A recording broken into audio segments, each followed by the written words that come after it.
वेळ कशी ती हेरली.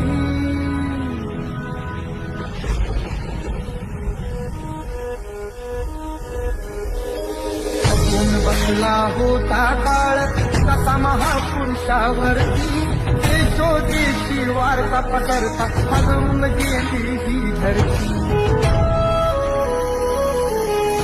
काळजातील हंस हरपला तरी आला आई भरती.